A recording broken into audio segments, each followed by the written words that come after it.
todos. Muito obrigada, Carlos, pela apresentação. Muito obrigada a todos pela participação no nosso seminário. Hoje nós vamos falar sobre atividade de água e o desenvolvimento microbiano.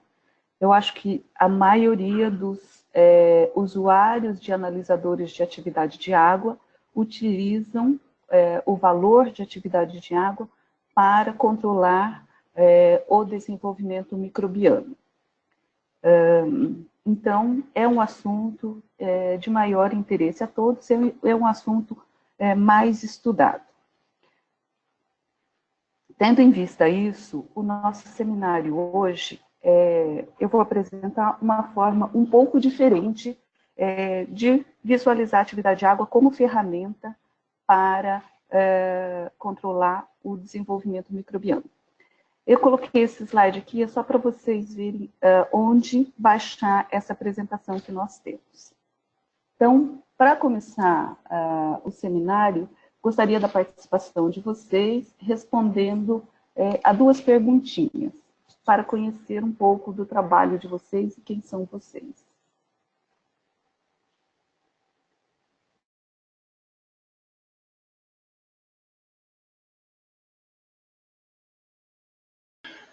Ok, só um instante que estamos carregando as perguntas.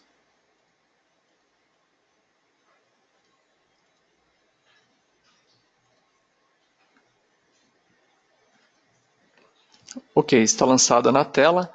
A primeira dela é: em qual região do Brasil você se encontra? Isso para nos dar uma ideia do perfil dos participantes. Então, mais uma vez, basta clicar com o mouse diretamente em cima da sua opção.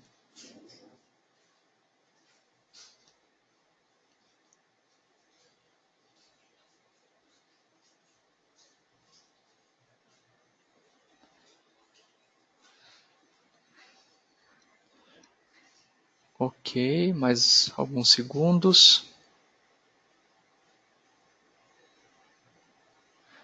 Excelente.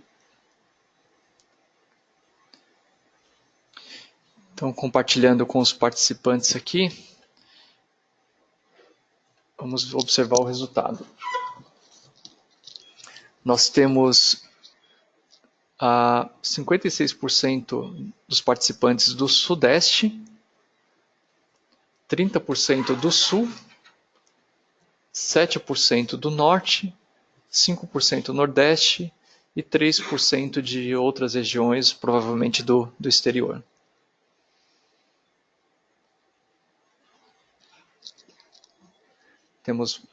Temos a próxima pergunta. Você é profissional de qual segmento? Da área alimentícia, farmacêutica, cosmética, ração animal ou até de uma outra área?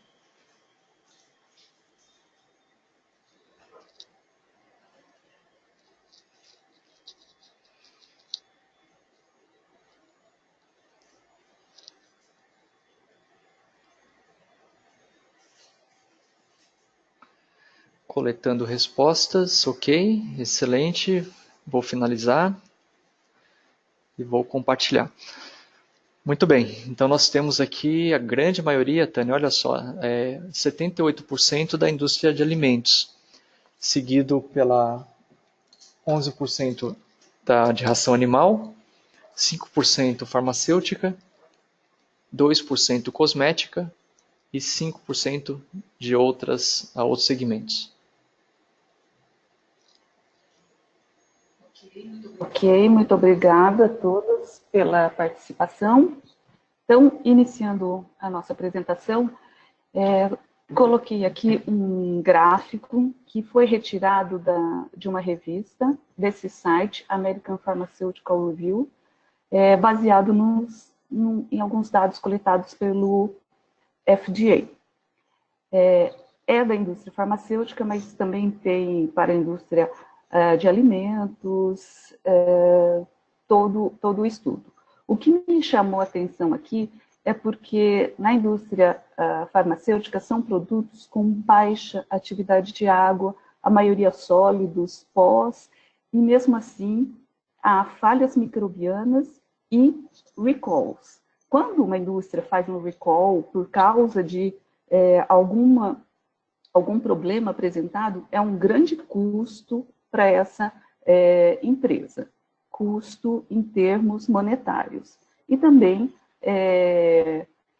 a sua visão, a sua imagem para com o público fica afetada devido ao recall feito. Então, aqui nós temos a contaminação de equipamentos ou produtos, como seringas, espátulas, contaminação microbiana, dietas alimentares, cosméticos, sabonetes, produtos mesmo farmacêuticos, OTC. Então, são produtos com baixa atividade de água e que tiveram um grande número de recall por falha microbiana. E foi isso que me chamou a atenção e foi a base deste seminário de hoje. Bom, então, o objetivo é entender como a atividade de água regula o desenvolvimento, a proliferação microbiana e, principalmente, mostrar o que significa a baixa atividade de água em relação ao desenvolvimento microbiano. Como está a água presente na sua amostra? A água pode estar na forma de atividade de água, que é uma forma mais próxima, mais líquida e reativa, que o micro-organismo consegue utilizar facilmente. Então, é uma porção da água, chamada atividade de água, disponível para o micro-organismo utilizar e se desenvolver. E temos uma água de monocamada, que é a água intimamente ligada, com uma ligação forte ao seu produto, e que não é facilmente disponível nem para evaporação, não é disponível para os micro-organismos utilizarem, nem para as reações físico-químicas. Okay? Quando a gente traça uma isoterma de sorção, pode-se fazer o cálculo dessa monocamada, e quanto maior for o valor da monocamada, mais estável é o seu produto, porque é uma água não disponível para o micro-organismo se desenvolver. Então, definindo o que é atividade de água. O termo atividade de água foi primeiro utilizado pelo Dr. James Scott, um australiano, que publicou um artigo microbiológico utilizando o termo atividade de água. E a atividade de água, ela deriva da termodinâmica, em que nós temos que a fugacidade é igual à pressão de vapor. Fugacidade é a água que tem a mobilidade, a água que pode ir de um local em que ela está em maior concentração para o de menor concentração. Sendo a fugacidade igual à pressão de vapor, nós temos que a atividade de água é igual à pressão de vapor da água na amostra, dividida pela pressão de vapor da água pura, ambas à mesma temperatura. Para quem quiser mais detalhes dessa equação, a dedução, uma explicação mais profunda sobre a definição de atividade de água, nós temos um seminário específico sobre o tema, Fundamentos de Atividade de Água, que está disponível no nosso canal de YouTube. A atividade de água também é igual à umidade relativa de equilíbrio dividido por 100. Ou seja, se meu ambiente está com 75% de umidade relativa, significa que o meu produto, que entrar em equilíbrio com aquele ambiente, terá uma atividade de água de 0,75. Aqui, esse slide eu coloco para deixar bem frisado que atividade de água não é água livre.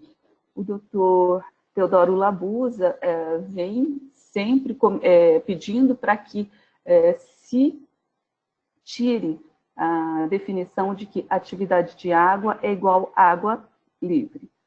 Não existe água livre em nenhum sistema, no alimento, no cosmético, no medicamento, no plástico, em qualquer produto. Toda molécula de água vai estar ligada por ponte de hidrogênio, por força de Van der Waals, por ligação iônica, de alguma forma a água está ligada. Essa ligação pode ser mais forte ou mais fraca, e essa energia de ligação é que determina a sua fugacidade, portanto, determina a atividade de água. Então, a atividade de água não é água livre, e sim é a energia, o estado da energia da água em um sistema. A atividade de água tem a água pura igual a 1, sendo todos os valores de atividade de água inferior a 1, 0, alguma coisa. 0 é um produto que não tem atividade de água, e 1, água pura. E por volta de 0,60 é o limite do desenvolvimento microbiano. Quero colocar mais 2 questões para vocês responderem. Muito bem, então a primeira delas, na sua rotina de trabalho, você determina a atividade de água, umidade ou ambos?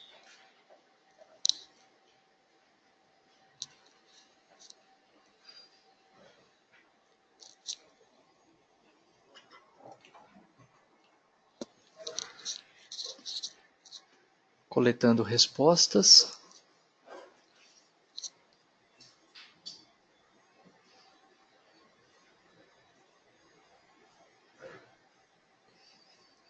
Muito bem. Obrigado. Vamos encerrar e compartilhar. Então, metade dos participantes utilizam tanto a atividade de água quanto ambos. E aí tem uma divisão de 21% para atividade de água, 28% para umidade somente. Vamos para a próxima questão. Para prevenir o desenvolvimento microbiano, você deve monitorar o quê? A umidade ou a atividade de água?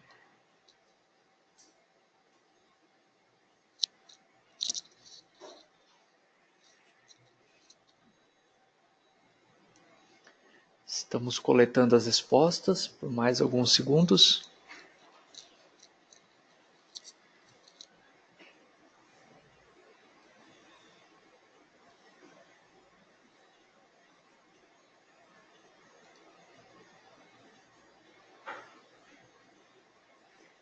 Excelente. Vamos fechar e compartilhar.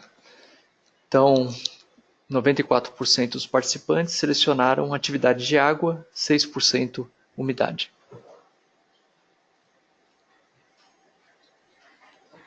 Ok, muito obrigada a todos. E é exatamente isso. E é exatamente isso. Não é a umidade, é a atividade de atividade água da água que vai determinar o limite do desenvolvimento microbiano. A umidade não limite se o seu meio é propício ou não ao desenvolvimento microbiano.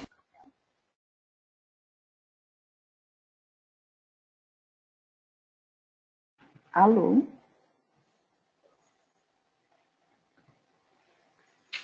Em relação à proliferação microbiana. Esse é o estudo publicado pelo Dr. James Scott, em 1957, onde ele utilizou pela primeira vez o termo atividade de água.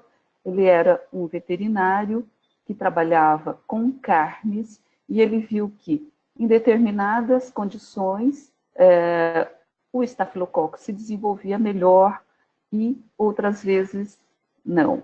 E foi o estudo que ele fez cultivando estafilococcus em meio de cultura, com diferentes quantidades de água. No meio com atividade de água 0,99, o estafilococcus nem teve a sua fase de latência, já entrou no meio de cultura numa fase logarítmica, um número muito grande de colônias até alcançar a fase estacionária. Conforme diminuía a quantidade de água nesse meio de cultura, conforme abaixava a atividade de água, ia diminuindo o número de células viáveis e também tendo uma maior fase de adaptação, uma fase de latência do micro-organismo. O Staphylococcus se desenvolveu até 0,87 de atividade de água, tendo uma fase de latência, uma fase exponencial menor, uma contagem de micro-organismos menor também. Abaixo de 0,87, o Staphylococcus não se desenvolveu. A partir desse estudo, então, nós temos a grande conclusão sobre a atividade de água e o desenvolvimento de micro-organismo. A baixa atividade de água faz com que o micro-organismo precise de uma fase de latência para se adaptar a este meio. Quando ele se desenvolve, a fase exponencial dele é menor quantidade de células viáveis eu vou ter neste meio. E todo micro-organismo tem um valor de atividade de água limitante. A atividade de água, portanto, diminui a proliferação microbiana, mas não é bactericida, não mata o micro-organismo. Então, nós temos esta tabela. Essa tabela foi tirada de um livro de tratado de alimentos do professor Mauro Leitão, mas vocês podem achar uma tabela parecida com ela em várias literaturas. Então, aqui estão os limites, os valores limitantes para cada micro-organismo, para cada classe de micro-organismo se desenvolver. As bactérias gram-negativas têm um limite de 0,91, mas aqui tem uma ressalva, a maioria das bactérias não se desenvolve abaixo de 0,90. 0,86 para as bactérias gram-positivas, só porque estafilococcus, víbrios, que são halofílicos, resistem a uma atividade de água mais baixa. Mas a grande maioria, com 0,90, já não se desenvolve. As leveduras, 0,88 é o limite da atividade de água. A produção de micotoxinas pelos fungos, 0,80. Os fungos xerofílicos até 0,70. 0,62 são as leveduras osmofílicas. Ok? 0,60 é o limite absoluto para o não desenvolvimento de micro-organismos. Ok? Então, abaixo de 0,60 não há proliferação microbiana. Então, é o valor de atividade de água e não de umidade que vai lhe dizer se o meio está suscetível ou não à proliferação microbiana. Vimos que quanto maior a atividade de água, maior a proliferação microbiana. Que eu tenho um texto que eu escrevi para vocês terem registrado aí, disso que nós acabamos de falar. Então, como ocorre a proliferação microbiana? Se eu tenho um micro-organismo cujo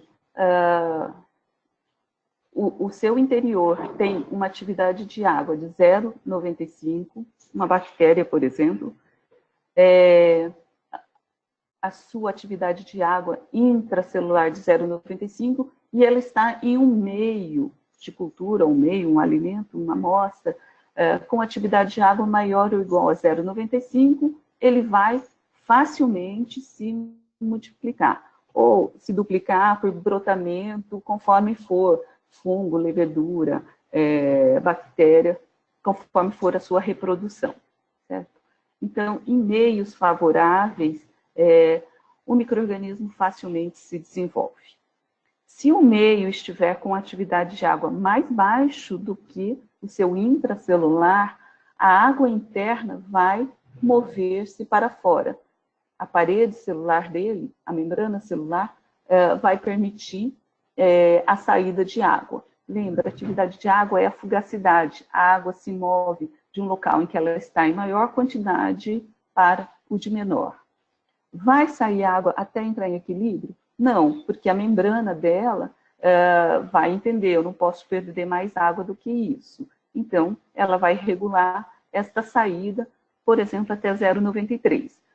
Ela também faz com que saiam alguns aminoácidos, os polióis, para diminuir a concentração interna. dela e poder sobreviver em atividade de água mais baixa.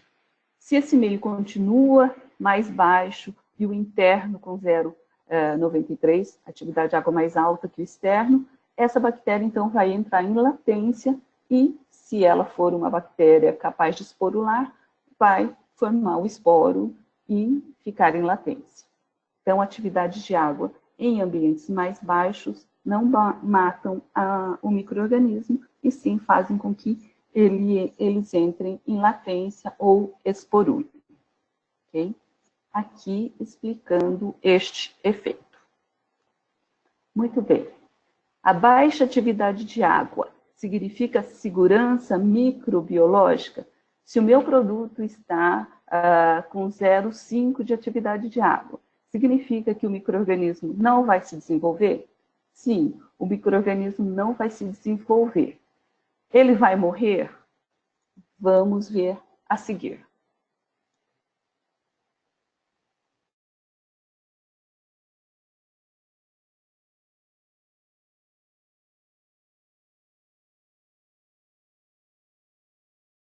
Então, a pergunta que foi lançada agora é: a redução da carga ou a inibição da proliferação microbiana de seu produto se dá por calor seco, calor úmido, radiação, acidificação ou outros conservantes?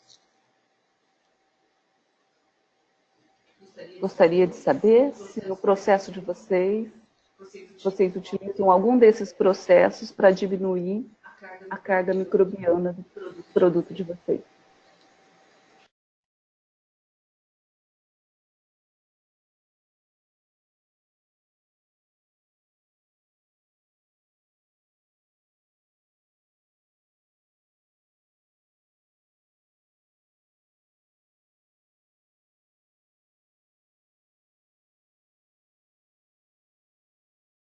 Só mais um segundo, estamos coletando.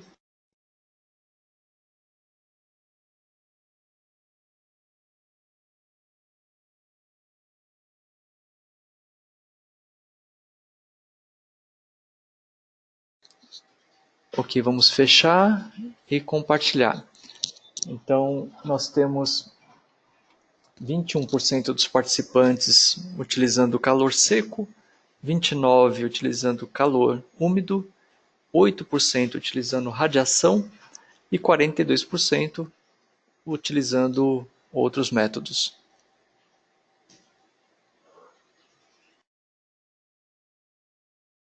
Ok, muito obrigada a todos pela participação. Eu queria realmente saber como é o processo de vocês para redução da carga microbiana, porque é onde nós entraremos agora.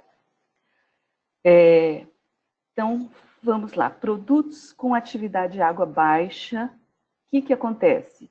Cereais matinais, frutas desidratadas, medicamentos, chocolates, têm atividade de águas bastante baixa, 0,2, 0,3, 0,5.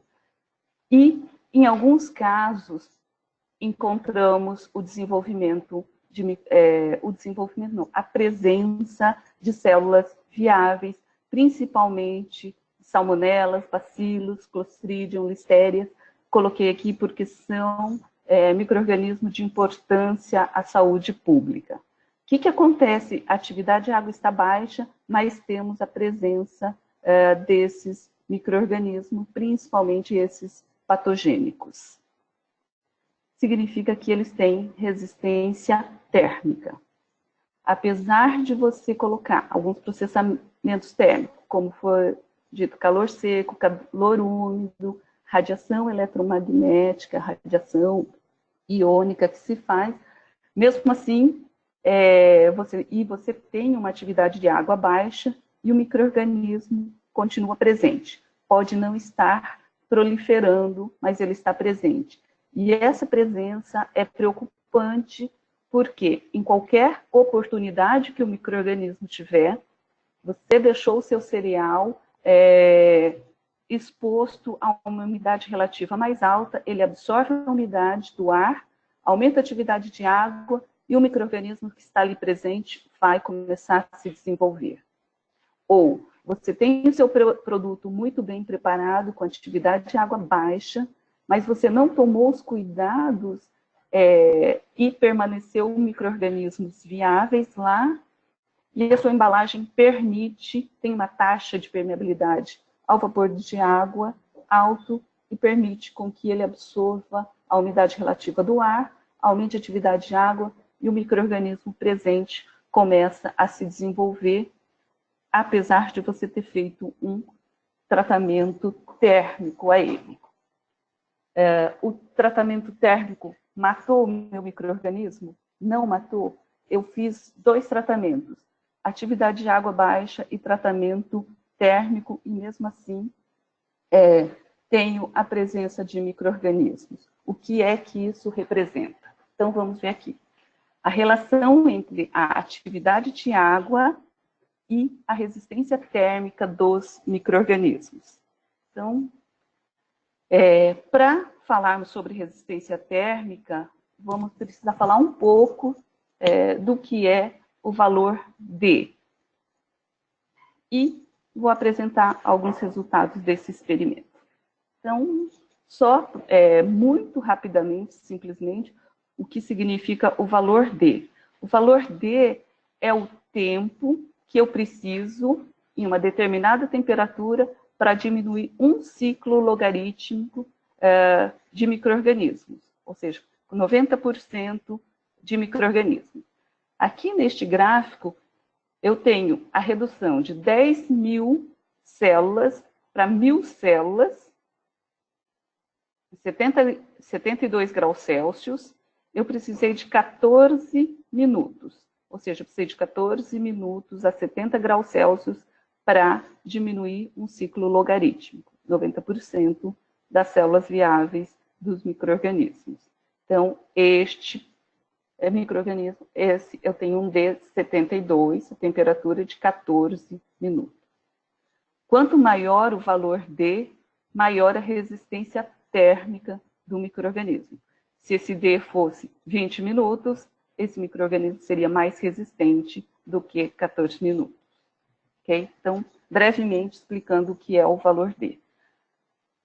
Para exemplificar aqui, temos uma farinha de amêndoa que foi inoculada com Salmonella enteritidis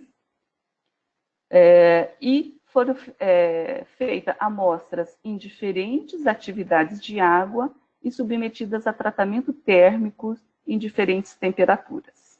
Okay? Então, farinha de amêndoas com diferentes atividades de água, inoculadas com salmonela e realizado o tratamento térmico em diferentes temperaturas.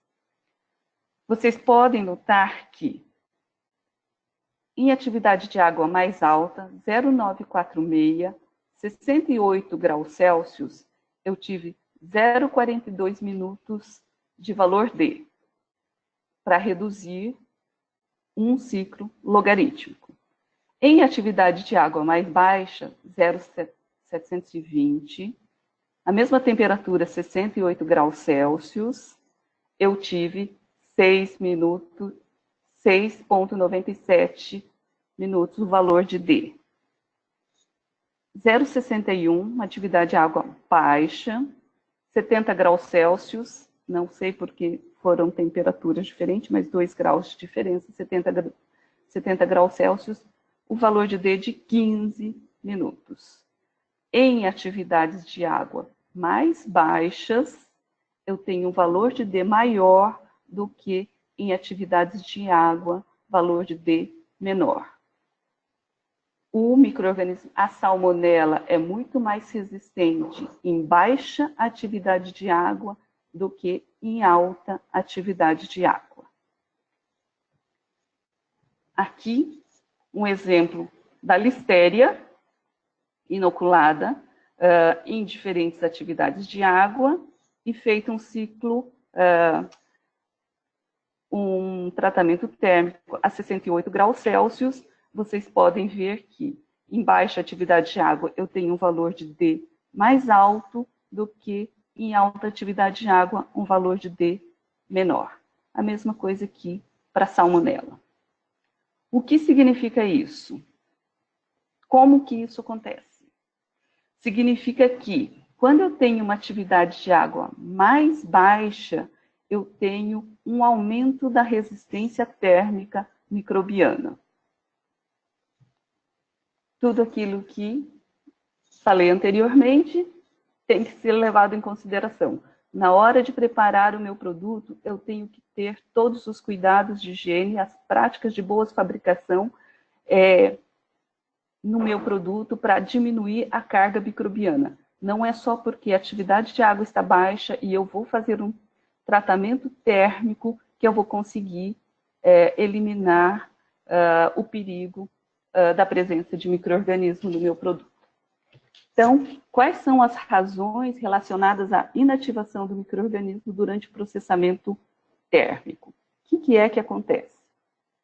Numa condição de alta atividade de água, o que eu vou ter? Quando eu coloco o calor, eu tenho um aumento na vibração das moléculas de água. Aumentando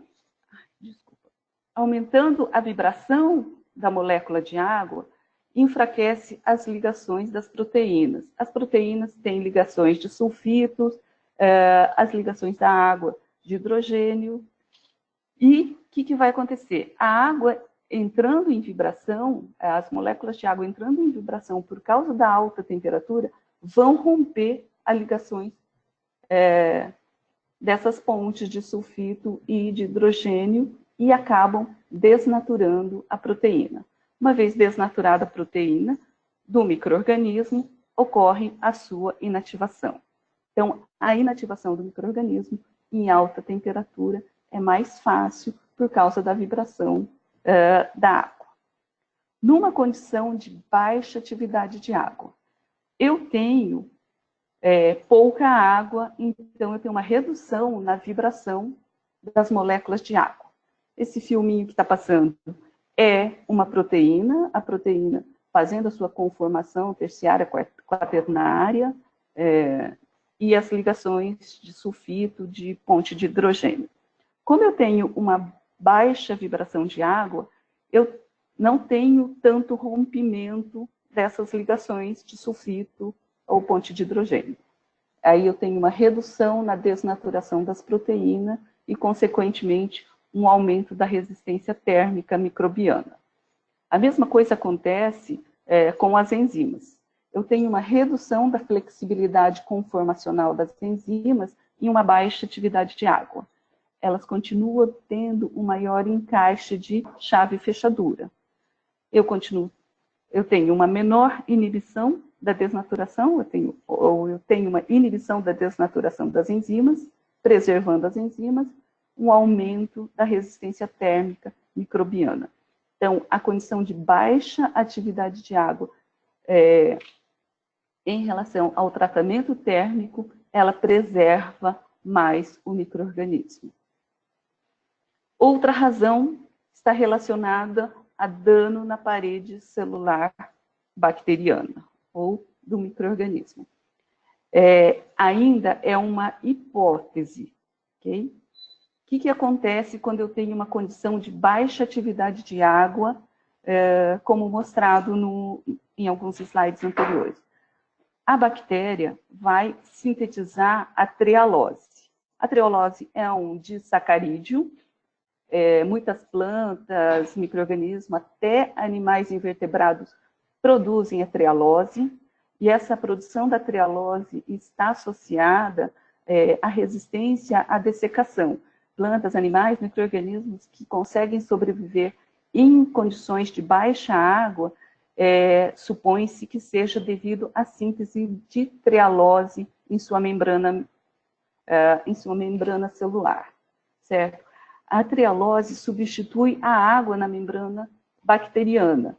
A trealose, quando em presença de um pouco de água, ela forma tipo um gel. E esse gel, ainda permitindo a troca, ela mantém a água interna da bactéria. Isso inibe o dano na membrana.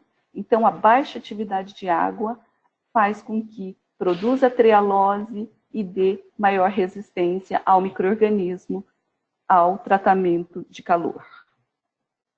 E por último, a estabilização dos ribossomos.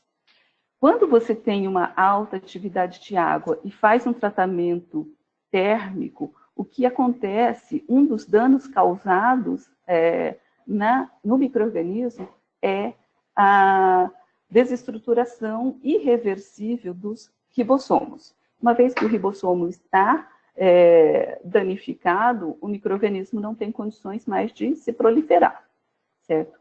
A hipótese é que ocorra o contrário.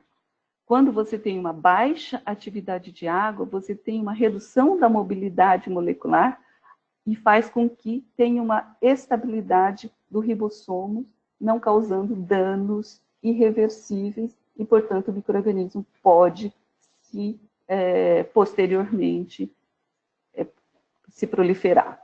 Então, no tratamento térmico com baixa atividade de água, há uma preservação na destruição do ribossomo microbiano. Ok? Então, nós vimos até agora que a gente sempre queria destruir os micro-organismos por tratamento de calor e baixa atividade de água, e é importante, então, se ter em mente que baixa atividade de água preserva o micro-organismo. Por isso, é importante, se você vai manter o seu produto em baixa atividade de água, que ele tenha uma baixa contagem de micro-organismos, ok? Só a baixa atividade de água não é capaz de prevenir o seu alimento. O micro-organismo estará lá presente e em qualquer oportunidade ele vai se desenvolver. Muito bem, falamos dos micro-organismos patogênicos, maléficos, mas na natureza também existem alguns micro-organismos, alguns não, muitos micro-organismos que são benéficos, importantes para a nossa saúde. E também na produção de alimentos. Os lactobacilos, os estreptos utilizados na fermentação de produtos lácteos, fazendo iogurtes, queijos, saccharomyces, fazendo os fermentados. E muito utilizado nos produtos probióticos. Eu tirei esses 2 slides a seguir de uma apresentação da Eurofins, que produz probióticos, e ela diz que na produção de probióticos, a atividade de água tem sido uma ferramenta inestimável para determinar o perfil de estabilidade dos produtos probióticos em preparações farmacêuticas. Os 2 principais fatores envolvidos com a estabilidade de preparações probióticas liofilizadas durante o processo de fábrica e armazenamento são atividade de água e temperatura. Então, quando você quer produzir um probiótico, micro-organismos do bem, é importante você controlar a atividade de água e temperatura. Atividade de água não é o conteúdo de umidade. E a determinação de atividade de água durante o processo de formulação, fabrico e armazenamento é excelente forma de aumentar a confiança de que existem níveis suficientes de água, suficiente de células viáveis ao longo da vida útil do seu probiótico. Ok? Muito bem. Mais uma última pergunta para vocês.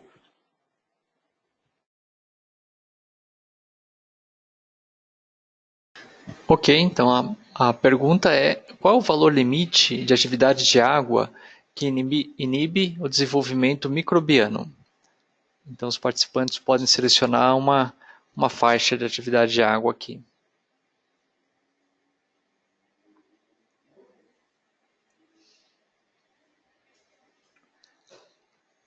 Aproveitando a oportunidade, alguns participantes, ou 2 participantes, comentaram que não estão ouvindo a apresentação. Então, é importante verificar se o seu computador está configurado para transmitir áudio. Em alguns computadores corporativos pode haver algum bloqueio.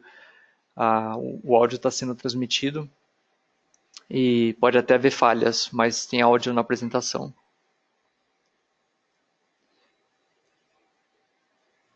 Vamos encerrar. Perfeito. Então, aqui é o resultado.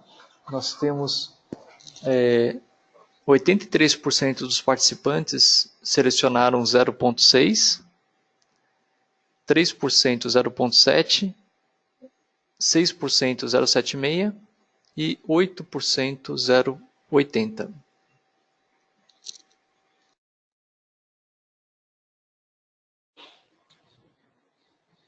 Então, voltando, a grande maioria selecionou corretamente. Nós temos essa tabela, ela foi adaptada, traduzida para o português.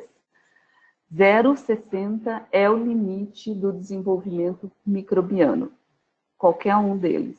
Abaixo de 0,6 não há proliferação microbiana.